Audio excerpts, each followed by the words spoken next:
Assalamualaikum warahmatullahi wabarakatuh.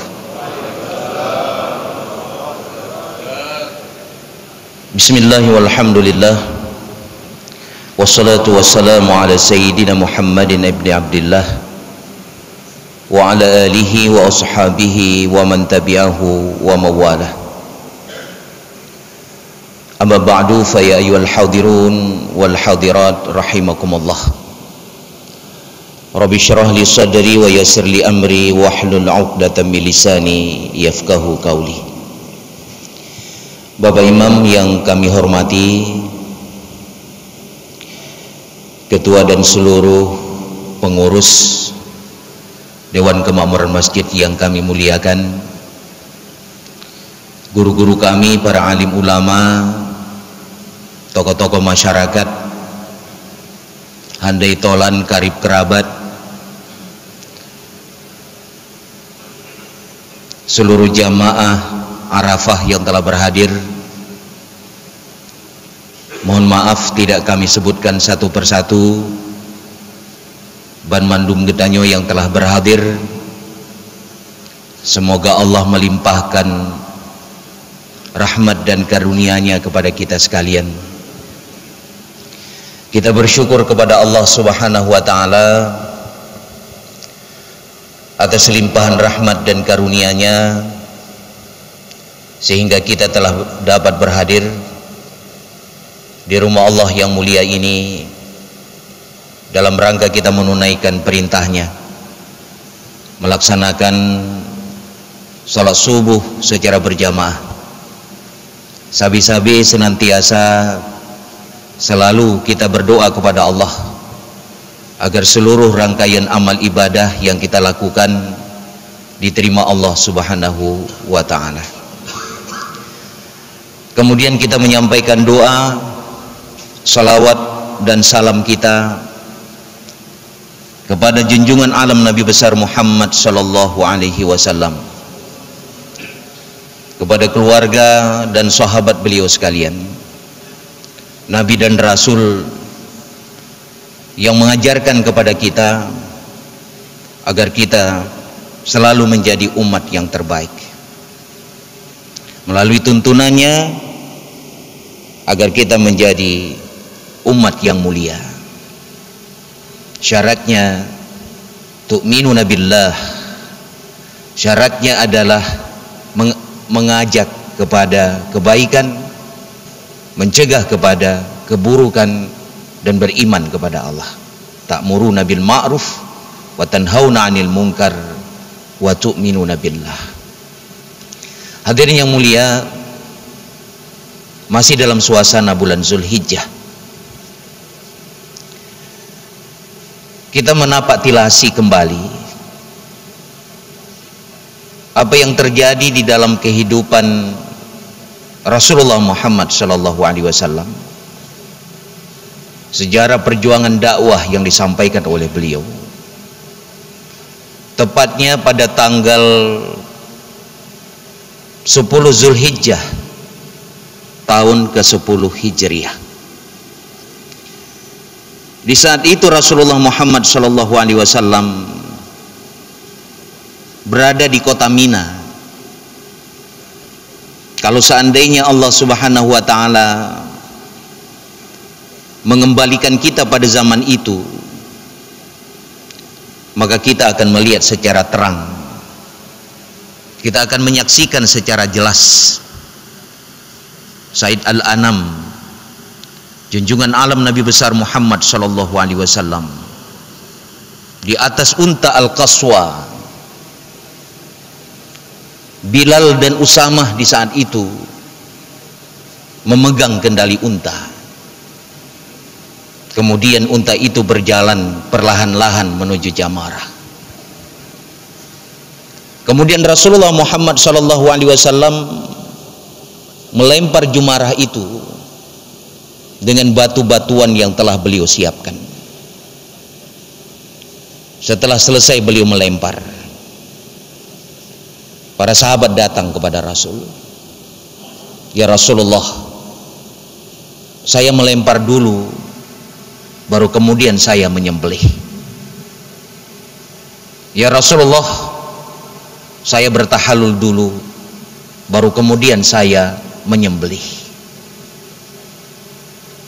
Rasulullah Shallallahu Alaihi Wasallam dengan senyum yang tidak pernah luntur daripada bibirnya, beliau kemudian mengatakan, la haraj, tidak ada kesulitan bagi kalian.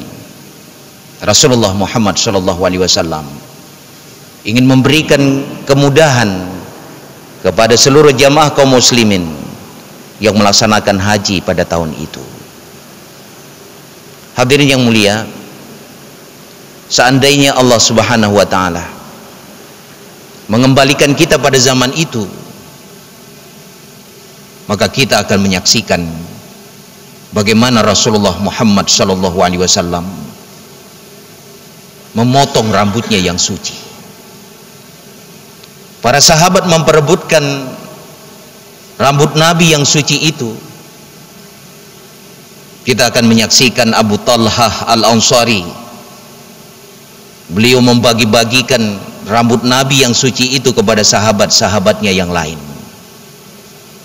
Sang panglima perang yang terkenal, Khalid bin Walid, dengan perjuangan yang luar biasa, himpitan manusia yang berdesakan, beliau bisa melepaskan diri dari himpitan itu. Kemudian dia mendapatkan sehelai rambut Nabi, kemudian dia abadikan secara rapi. Kita juga akan menyaksikan Rasulullah Shallallahu Alaihi Wasallam menuju ke sebuah masjid yang sangat bersejarah di kota Mina. Masjid itu bernama Khif, yang masjid dengan kebijakan pemerintah Saudi Arabia setahun hanya 1 bulan saja dibuka untuk umum. Beliau melangkah ke masjid itu. Ribuan kaum muslimin sedang menanti kedatangan beliau. Kalau kita berada di sana, kita akan menyaksikan bagaimana Rasulullah Muhammad SAW dengan mulutnya yang suci, bibirnya yang bersih, menyampaikan pesan di saat itu. Ya ayuhan nas, ihfadhu qawli tanfa'u bihi ba'di. Wahai manusia sekalian,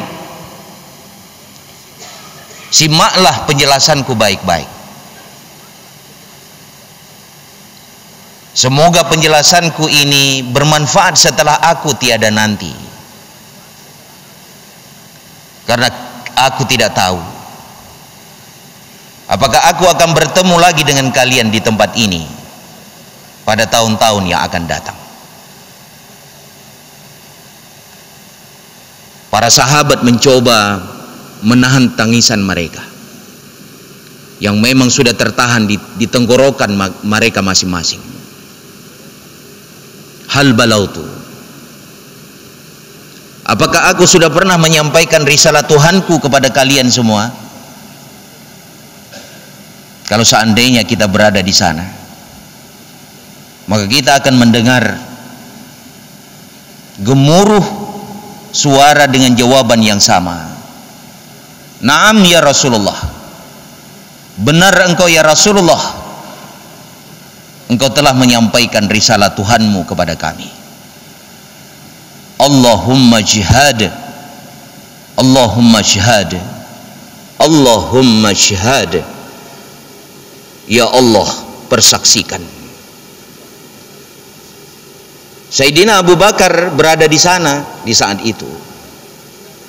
Begitu juga dengan Umar ibn Khattab radhiyallahu anhum. Berdua mereka itu tak bisa lagi menahan tangisan mereka, karena mereka menyadari dan mengetahui sebentar lagi tugas kedamaian akan berakhir. Sebentar lagi sorot mata yang penuh cinta itu akan tertutup. Kemudian Rasulullah di saat itu melanjutkan khutbahnya, melanjutkan wasiatnya. Balligh sahibul ghaib, sampaikan ini kepada orang-orang yang tidak hadir. Ayyu yaumin hadza, tahukah kalian hari apa saat ini? Wa ayyu syahrin hadza, bulan apa ini? Bulan yang suci. Fa ayyu baladin hadza, nanggro apanya? Nanggro yang suci. Sesungguhnya harta kalian, nyawa kalian, kehormatan kalian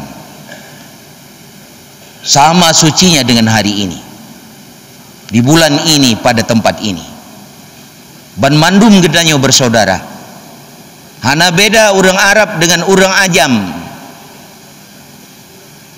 Tiada beda orang yang berkulit merah dengan orang yang berkulit putih, illa bitaqwa, kecuali mereka bertakwa kepada Allah subhanahu wa ta'ala. Hal balaghtu, apakah aku sudah pernah menyampaikan ini kepada kalian? Seandainya Allah mengembalikan kita pada zaman itu, lagi-lagi kita akan mendengar secara langsung suara gemuruh dengan jawaban yang sama. Naam ya Rasulullah, benar ya Rasulullah, engkau telah menyampaikan risalah Tuhanmu kepada kami. Allahumma syahad, ya Allah persaksikan. Hadirin yang mulia, dalam sejarah pesan yang disampaikan oleh Nabi tersebut di saat Rasulullah melaksanakan haji wada, karena seumur hidup beliau hanya sempat mengerjakan haji sekali saja. Beliau melaksanakan haji perpisahan itu di tahun ke-10 Hijriah,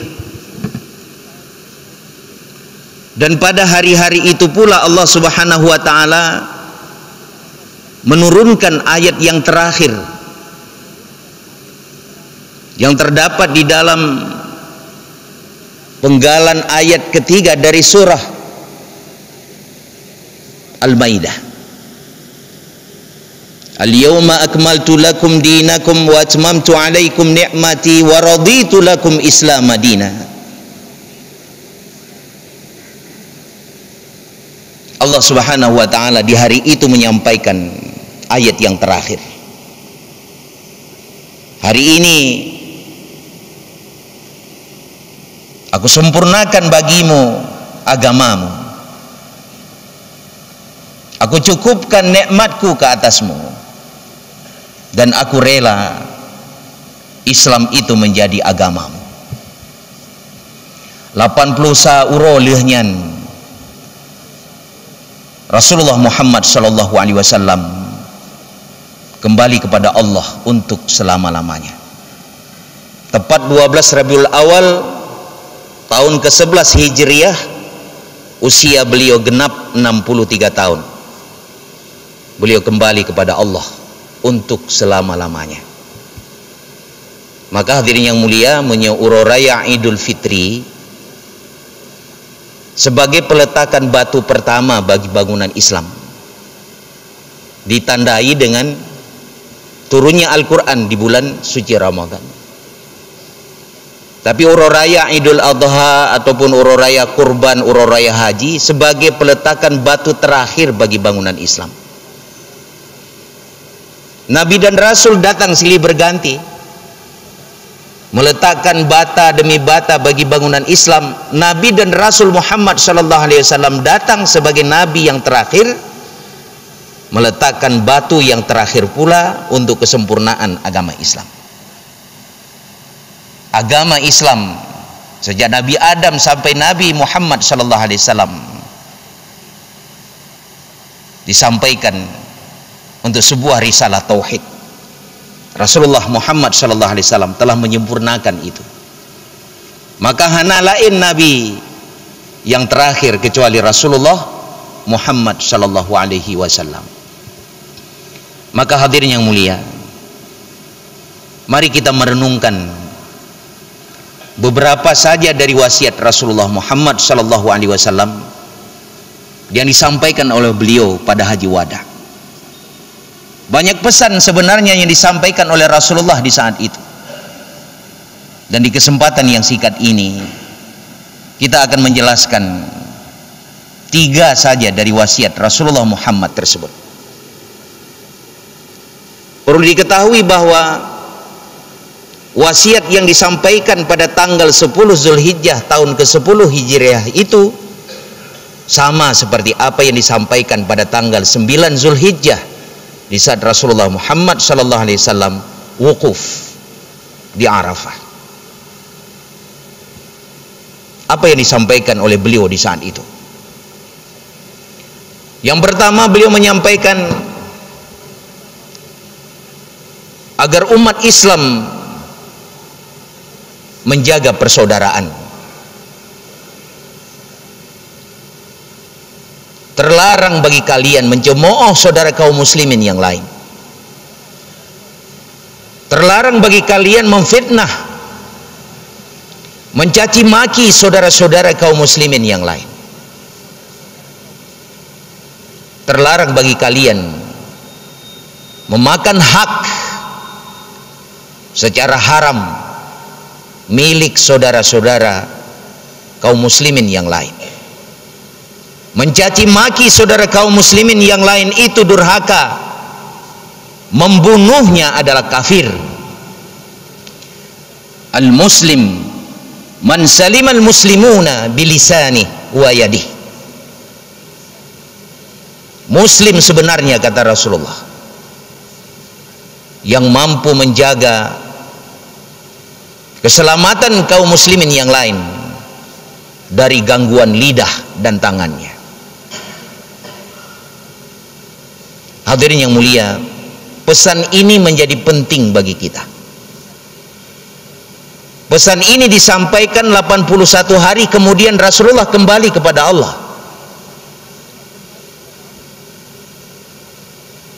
Maka bagi kita yang hari ini mengaku cinta kepada Rasulullah, indahkan wasiat ini, amalkan di dalam kehidupan kita.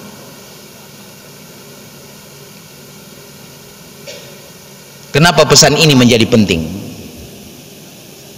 Kita melihat hari ini secara global, seakan-akan kekuatan umat Islam hari ini centang perenang. Secara kuantitas kekuatan kita luar biasa, secara kualitas itu yang perlu kita pertanyakan. Palestina 40.000 sudah menjadi syahid di Palestina hari ini. Di mana kekuatan negara-negara Islam yang berada di sekitarnya? Hari ini tidak cukup dengan diplomasi, ngomong di seminar, ngomong di podium. Anemit pijit. Yang kita tunggu dan kita nantikan umat Islam di seluruh dunia, negara-negara di sekitar Palestina itu harus punya aksi yang nyata. Tidak perlu dengan kekuatan senjata kita berperang. Israel laknatullah, Zionis Israel, jumlah mereka sangat sedikit, tapi mereka dibantu dan di backup oleh negara-negara besar seperti Amerika dan Inggris hari ini. Hubungan diplomasi diputuskan. Embargo yang sepantasnya dilakukan oleh negara-negara di sekitar Palestina. Di tahun 70-an kita mengingat Raja Faisal di Saudi Arabia. Embargo minyak ke Eropa dan Amerika, kolab industri mereka. Hancur berantakan perusahaan-perusahaan mereka. Konspirasi dilakukan, tidak lama kemudian beliau meninggal dunia. Berani tidak negara-negara di sekitar Palestina hari ini, negara-negara Islam melakukan hal yang sama? Turki misalnya, Jordania misalnya, stop minyak ke Amerika, stop minyak untuk Zionis, untuk negara Israel, kolab negara itu. Asobiah yang dibangun oleh negara-negara Islam di sekitar Palestina, asobiah kefanatikan Islam yang sangat rigid, jumud, dan sangat parsial sekali. Asobiah untuk seluruh umat Islam di dunia, tunjukkan kefanatikan kita. Asobiah yang rigid, yang kaku, yang parsial itu, mereka menginginkan yang penting ekonomi, politik negara mereka saja stabil, sudah cukup bagi mereka. Itu asobiah yang rigid, dan itu tidak diajarkan di dalam Islam. Cermin lentuan begah, cermin sejarah. Nah, ingat nih, ketika Portugis menyerang Malaka, tidak ada kekuatan yang bisa menandingi kekuatan Portugis di saat itu. Mereka punya tentara laut yang luar biasa, datang ingin menghancurkan Malaka. Malaka itu adalah wilayah Islam. Kesultanan Aceh bangkit dengan semangat jihadnya. Sultan mengirim ribuan pasukan marine, tentara laut, untuk menghancurkan kekuatan laut orang-orang Portugis. Kenapa? Malaka itu wilayah Islam. Muncul kefanatikan tadi, yang cermin sejarah, sehingga kekuatan marine Portugis itu hancur berantakan. Sebenarnya kekuatan-kekuatan Islam secara global harus melakukan hal yang sama. Kemudian diplomasi diputuskan, embargo ekonomi dilakukan. Baru kemudian hadirin yang mulia, Palestina itu akan bebas merdeka. Cuman yang penting bagi kita hari ini, hikmah di balik itu. Allah Subhanahu wa taala dengan kadarnya telah menetapkan agar di bumi Palestina itu banyak orang-orang yang menjadi syuhada di sana. Tamsilannya lagi urung pegat masjid hana lele hana renggu. Kan han gepeleh le panitia agar ada banyak orang yang bersedekah. Itu hikmah daripada itu. Maka menyegepeleh laju Palestina menjadi merdeka, tidak akan banyak orang yang syahid di sana. Maka sabi-sabi lagi geperno oleh ulama gi doa, ya Allah bangkitkan kami nanti bersama dengan orang-orang salih, bersama dengan para syuhada. Doa kita tidak lain, mudah-mudahan kita dibangkitkan oleh Allah bersama dengan syuhada Palestina. Amin ya rabbal alamin. Kenyan doa ada yang tapi itu hikmah di balik itu. Maka lagi-lagi saya ingin katakan, secara global ukhuwah Islamiyah kita masih perlu kita pertanyakan. Maka belah abad yang kau likut, Nabi kagak pegah bahwa akan datang suatu zaman umat Islam itu akan diperebutkan oleh musuh-musuh Islam, yang mereka itu seperti orang-orang rakus yang memperebutkan hidangan di atas meja. Sahabat bertanya, ya Rasulullah, apakah kami ketika itu sedikit? Tidak, kalian relatif banyak, tetapi ibarat buih di lautan, kalian terombang-ambing. Tiga gada kalian buih di lautan, buih di sungai, terombang-ambing buih itu. Karakter buih yang pertama, buih itu berkumpul dengan kotoran. Nah, kalian buih di lautan. berkumpul dengan sampah, dengan kotoran-kotoran yang ada di bibir pantai. Itu karakter buih. Karakter buih yang kedua, dia tidak pernah tahu kemana arus membawa dia, terombang-ambing. Itu tamsilan Rasulullah 14 abad yang lalu melukiskan kita di saat ini. Begitulah keberadaan umat Islam, terombang-ambing di bawah arus ibarat buih di lautan.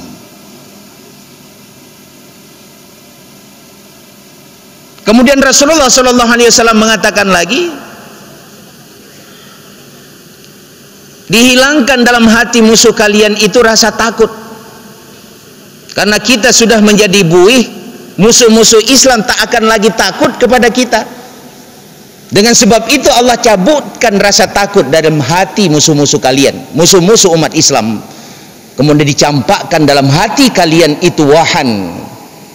Sahabat bertanya, ya Rasulullah, ma huwa wahan? Apa itu wahan? Hubbud dunya wa karahatul maut. Kalian cinta kepada dunia, takut kepada mati.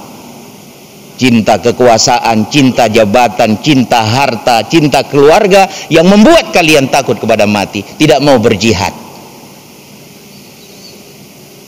Itulah kondisi kita hari ini.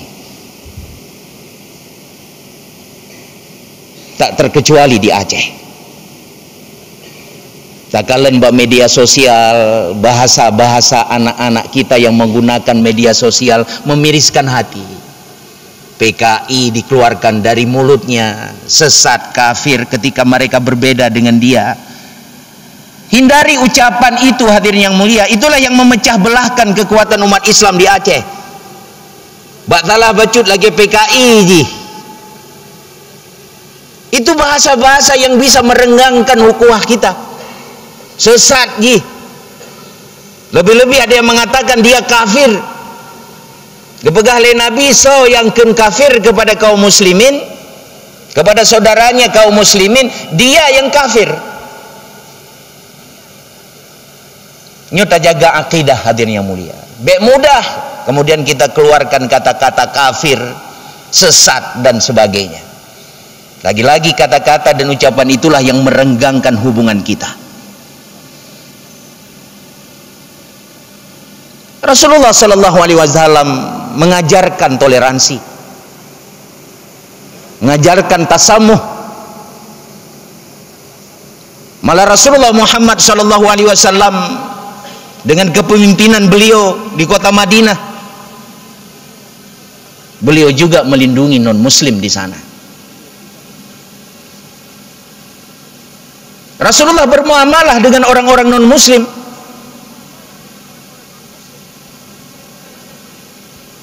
Dalam konteks bermuamalah, Islam mengajarkan inklusif. Silakan kita bertransaksi dengan orang-orang non muslim, silakan. Tapi dalam perkara ibadah dan akidah, Islam itu sangat eksklusif.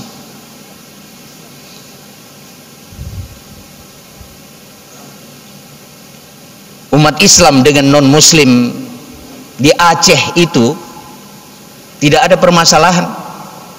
Dalam sejarah kita baca tidak pernah terjadi konflik Islam dengan non-muslim di Aceh ini. Tapi persoalannya adalah konflik sesama kaum muslimin. Itu yang kerap terjadi di dalam kehidupan kita. Berbeda silakan, tetapi tetap dalam bingkai ukhuwah Islamiyah. Dengan sunnatullah Allah Subhanahu wa taala memang menciptakan kita berbeda-beda, tetapi dalam bingkai ukhuwah Islamiyah.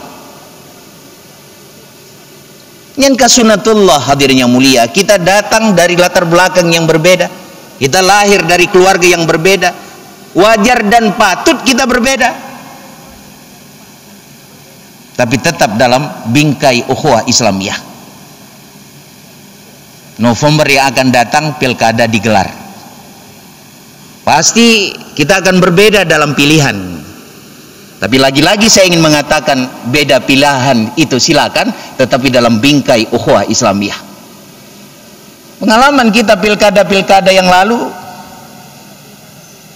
menciri-beri kekuatan kita. Dan begitulah kehendak demokrasi, tapi tetap dalam bingkai ukhuwah Islamiyah. Dalam keluarga, naputuh hubungan kadang-kadang melintir dengan tuan gara-gara beda pilihan. Suami dengan istri karena beda pilihan, keluarga menjadi retak.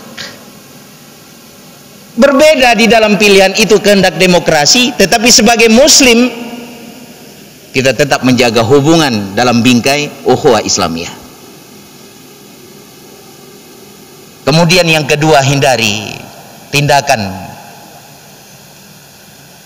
kueh, hindari sifat kueh. Karena kalau hasad menyatakan dalam kamus bahasa Melayu itu hanya tidak senang dengan saudara kita yang diberikan Allah kelebihan di dalam hati tanpa aksi. Kepegang oleh sebagian ulama, kalau hanya menyangkut hati tanpa aksi itu tidak berdosa. Apa maksudnya ketika kita melihat teman kita itu diberikan kelebihan dalam hati tanyuna ta mekret kadang seleting tajak fikula, kemudian seleting tajak bet jika ke anggota DPR, nah rasa kesal dalam hati hana tertunjukkan lewat aksi, tidak berdosa. Tapi kueh dalam kehidupan orang Aceh dengan sikap dan sifatnya itu berdosa.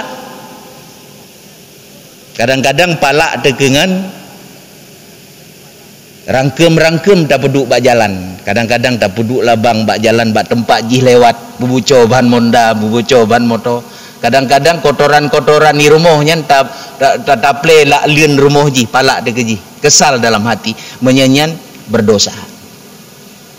Kemudian karena sifat kueh gitu ya, kita memfitnah saudara kita, kita mencari kesalahannya, itu orang-orang kueh. Maka ingin dapat maju Aceh, hadirin, hilangkan dua sifat, kueh dan sombong. Maka Aceh maju-maju karena dua sifat tadi, kueh dan sombong. Maka menyetak dirjemahkan Aceh anyan tidak ceh hana ceceh. Bahasa lagi agama, bahasanya itu tidak gama kacau. Nah agama tidak kacau, itu bahasa yang diterjemahkan bahasa Sanskerta. Menyaceh menancit anyan tidak cehnya hana ceceh agak lagi tapi sampai kom dinan. Maka Aceh itu akan tetap jadi Aceh tidak ceh kalau kita memiliki dua sifat tadi, sifat kueh dan sifat sombong. Hilangkan sifat itu, insya Allah Aceh itu akan hebat. Maka gepegah le orang zaman, orang kuehnya nyan lagi biang dalam keribung. Dalam keribung gede kalian biang nana dia saling menjegal. Ada satu kepiting dia ingin melepaskan diri dari keranjang itu, dia jegal yang lain. Dia ingin melepaskan. Nyan adalah biang Aceh. Saling menjegal, dia ingin menyelamatkan diri dari kungkungan keranjang yang kecil itu. Kemudian kepegah lom le urang Aceh, urang kuehnya menyetajak dike disit gateh. Tak setet diikut dituh gentut. Nyan sifat urang kueh. Letak di Aceh uronyo hadirin yang mulia. Kalau orang Melayu katakan, kalau kita jalan di depan dikentuti, dijegal betis, kalau kita ikuti dari belakang dikentuti. Yang dipegang oleh orang Melayu. Maka hilangkan sifat itu. Sikap dan sifat itulah yang melunturkan hubungan kita, yang merenggangkan ukhuwah Islamiyah. Maka oleh karena itu hadirin yang mulia, jaga persatuan dan kesatuan ini. Aceh ini akan baik, Aceh ini akan bermartabat apabila dengan kekuatan-kekuatan yang ada di Aceh itu bersatu padu. Berbeda silakan, tetapi dalam bingkai ukhuwah Islamiyah. Kemudian yang kedua hadirin yang mulia, gepegal oleh Rasulullah agar umat Islam itu selalu menjaga akidah mereka. Kalau akidah kalian itu telah rapuh, maka kalian akan saling membunuh satu dengan yang lain. Apabila akidah kalian itu telah rusak, kalian itu akan saling membunuh. Janganlah kalian itu kembali kepada kekufuran setelah aku ini diutus kepada kalian. Taraktu fikum amraini ini tasantum bihima lan tadillu abada, kitabullah wa sunnata rasulah. Aku tinggalkan kepada kalian dua perkara, dan apabila kalian berpegang kepada dua perkara ini, kalian tidak akan tersesat selama-lama. Al-Quran dan sunnah Rasulullah. Syariat Islam di Aceh 22 tahun kan. Syariat Islam itu akan berjalan dengan baik dan benar apabila seluruh kaum muslimin itu memiliki akidah yang kokoh. Syariah dengan akidah dua hal yang tidak bisa dipisahkan. Akidah menyangkut dengan keimanan, syariah itu menyangkut ketundukan kita kepada hukum agama. Keduanya tidak bisa dipisahkan. Uronyo judi online. Padahal kita nyo hanapu main judi sebagai rakyat, karena wakil kita nyo kayak main judi di DPR. Nyo hai dengku, kita rakyat pada hanapu le main judi, karena wakil kita di DPR sudah main judi. Nah wakil draw di DPR main judi. PPATK menyatakan hampir 1000 orang main judi. DPR RI termasuk DPRD di daerah. Man ngedanyo sebagai rakyat kepun main judi na wakil draw di DPR.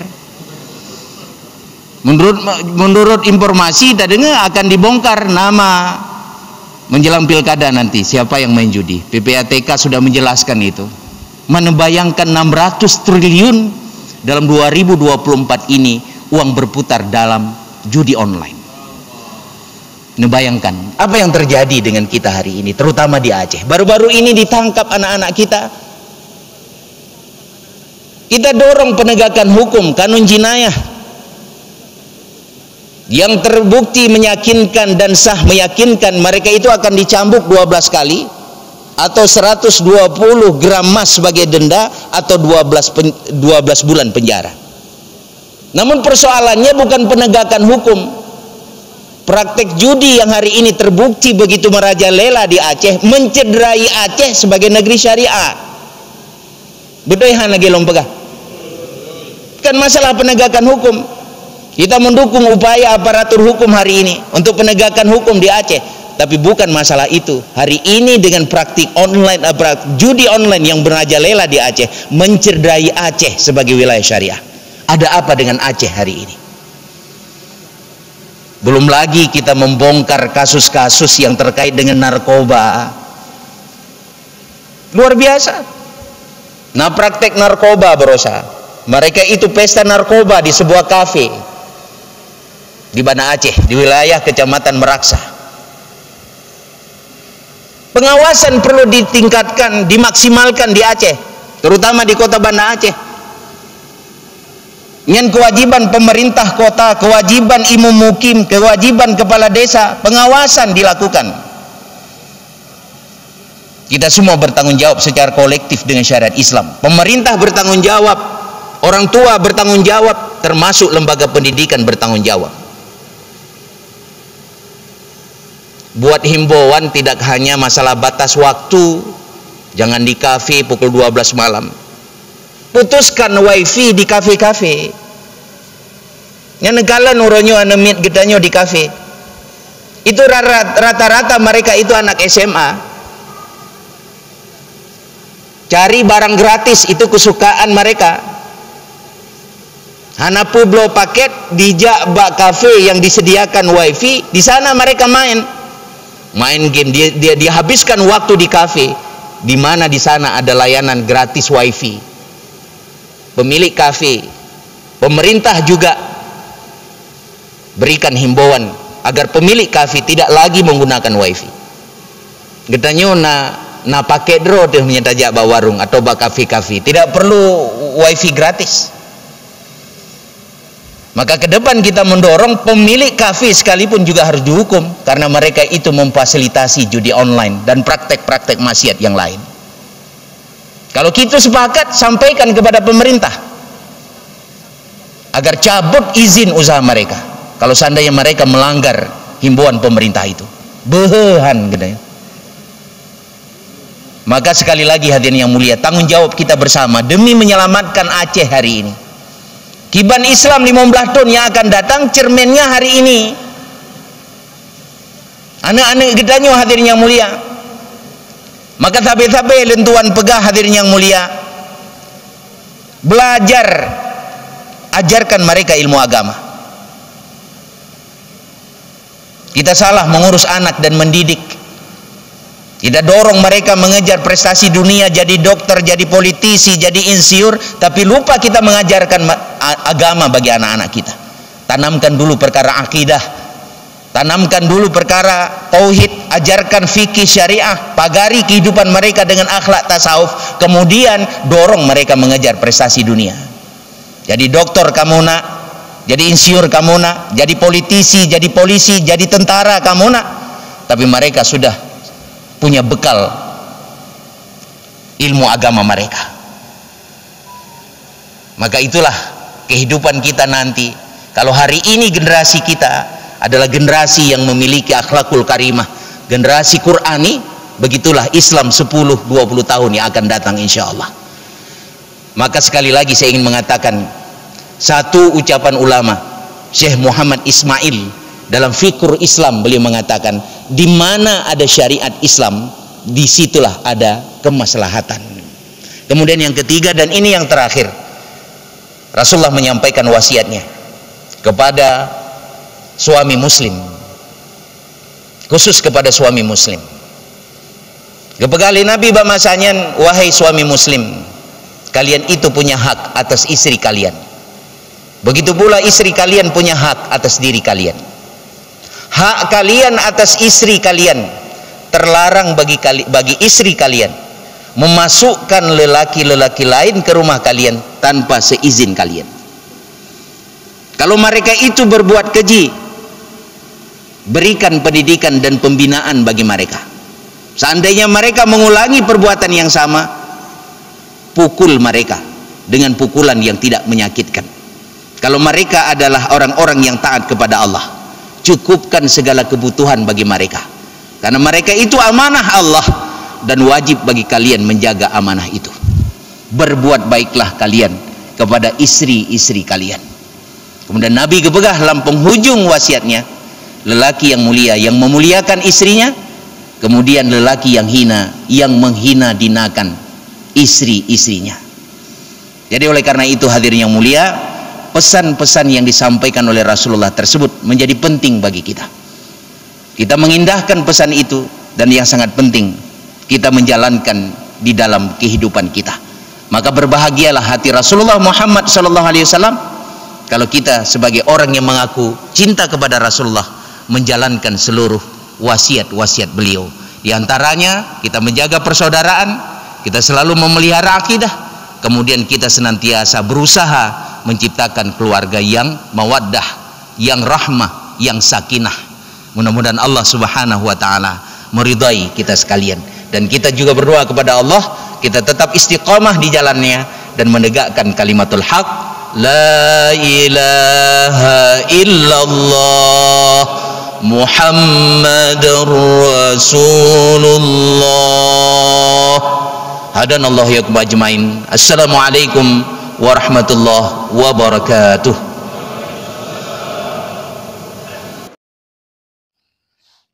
Terima kasih.